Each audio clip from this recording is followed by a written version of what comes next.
Okay, that just zoomed in a lot on me. Happy Thursday. Brendan Connolly here with the Lake Life Realty team. Coming to you live to talk about starter homes, and I hate to use this term, but starter lake home. I wish I could have planned this. I'm sitting here in my front yard on a swing, and Goose decided he needed some attention, so jumped up here with me. But I'm just sitting here staring at my grass seed, talking to it, hoping it'll eventually grow at some point in time. But with all of this, Goose, I need you to move, bud. With this market changing, you're hearing all of it. We've talked about it before, etc. One of the most frustrating parts about this market is that it is a changing market. We've had a lot of buyers that have been talking about buying or thinking about buying or even actively shopping for a year or a couple of years, and what they were used to seeing a year or two ago, what they got for their money is a lot different than what they get now. A starter home a year or two, we could get people into a $200,000 to $250,000 house that was in pretty good shape. Maybe it was outdated. Nowadays, we're talking about $350 to get into that house, and in some cases, that still needs a lot of work. But the other thing we talk about a lot, and for lack of a better term, we consider it a starter lake home. A waterfront house, maybe with 100 feet of frontage, that is maybe a little outdated, needs a little bit of updating, pretty good shape, etc. That starter lake home a year or two ago was in that 1 to 1.5 range on Winnipesaukee. It was no problem. There was a lot of shopping for it, etc. There was a decent amount of inventory to look at. We're now finding the starter lake home is not really on Winnipesaukee in that price point anymore. We have a lot of people that were in that price point, that 1 million to 1.5 million range. We're now looking at other lakes. If you want that owned waterfront in a house that is pretty move-in ready, we've got to go over to lakes like Winnisquam. Just recently, there's been a couple sales. A property came on Winnisquam this week at 1.2 million. It seems to be in pretty decent shape. 200 feet of frontage with a beach. Could maybe use some updating, etc. But it's at 1.2 million. It's that ideal starter lake home price point.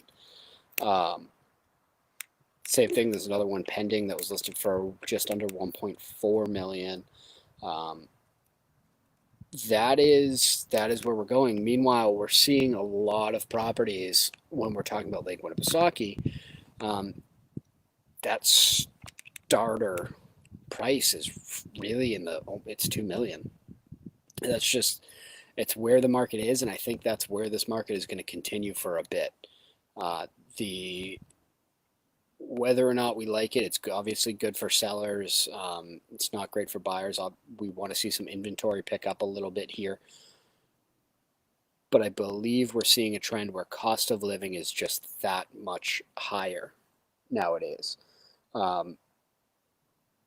We've got to remind ourselves very often that, yes, we have a lot of out-of-state people coming into the area, and we appreciate that, but we've got to remind ourselves that we live and we are shopping in and we are selling in a very, very desirable area.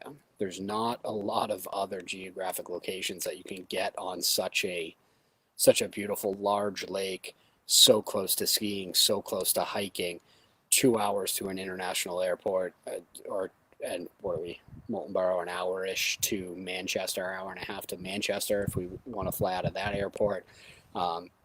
2 hours to a massive metropolitan area. There's a lot going for this area, and it kind of makes sense that the pricing is where it's at. That a starter home is in that 300 to 400 range. That a starter lake home is in that over 1.5 million to 2 million range. Unfortunately, I think it's a reality that we're living with for a while, or fortunately, depending on which side of the cookie you want to look at. But it's kind of point that I wanted to put out there for those that are entering into this market, that those are the price points that we're working with. It's there are obviously a lot of other opportunities for shared water access, condo waterfront, cottage waterfront, smaller lakes. I can't stress it enough. The Lake Winnisquam, the Lake Opeechee, the Newfound Lake. Yes, prices are higher, but you can get a lot more for your money on those bodies of water and still get a lot of what you enjoy about the bigger lake, be it Winnipesaukee or Squam. The and same thing with that starter home. We are buying it is obviously an expensive market right now. I'm not too concerned about a bubble. I'm not too concerned about you losing a whole bunch of value in your property. Um, Keeping in mind that we're also in an area where rents continue to go up at the same time housing prices are going up, and it's just as hard, if not harder, to find a rental than it is to find a home to purchase. And with interest rates where they're at, depending on the town, taxes where they're at, many cases you can buy a home for equal to or right around the same price that's going to cost you to rent an equivalent property. So the market does make sense a little bit. I know a lot of people are very upset about it, but there's a lot of different factors we could talk about. But I want to stress the fact that I think we're here to stay for a little bit as far as where the prices are. I do hope inventory picks up a little bit to give some of these buyers a few more options, make it a little bit less stressful. I have my own predictions about when that would happen. But for those of you that are looking to get into a waterfront property, and you're in that sweet spot of $1 million to 1.5, the smaller lakes is where we need to be at this point.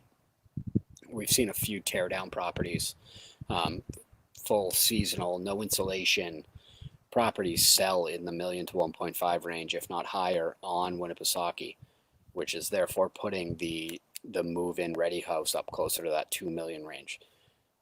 So have that in your mind when you start shopping. Figure out what your expectations are. As we always say, let's have a conversation about what it is you're looking for out of your waterfront property. What do you want your daily life to look like? What do you want? How do you want to recreate? Location is obviously very important, but keep in mind that there's probably, especially as the bigger lake gets even busier, the smaller lake might be a better option for you. So let me try to get rid of this alfalfa thing I got going on, and let's have that conversation. Set the expectations up front as far as what you're looking for, what are your no-goes, what are your must-haves, and start looking at those smaller lakes, start exploring different options. So that's what I have to say today, as to how and where do I get a starter home. I talked about lake. I didn't even talk about an actual starter home. I'm working with a few different first-time home buyers, growing families right now, and it's a frustrating market for them, and I apologize for that. It's it's a little bit of a battle.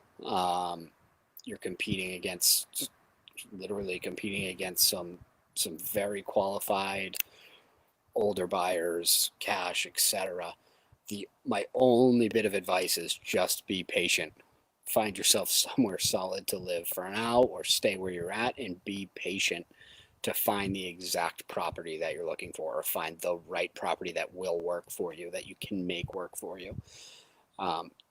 Don't get caught up in the hustle and bustle and the craziness of this. Keep in mind that yes, people are going over asking, etc., but the property is only worth what you're willing to pay for it, or sometimes what the next guy's willing to pay for it. But to you, it is only worth what you're willing to pay for it. So keep that in mind. Don't get yourself caught up in the craziness, and we'll find you something. So that's all I have to say about buying a starter home or buying a starter lake home today. Be patient for you first-time home buyers. Be patient for the lake buyers, and start looking at other options. Start looking at the smaller lakes. There's a lot of beautiful lakes in the lakes region, and we'd be happy to help you out. So that's all. Everyone have a fantastic day, and we'll talk to you next week. Thanks. Bye.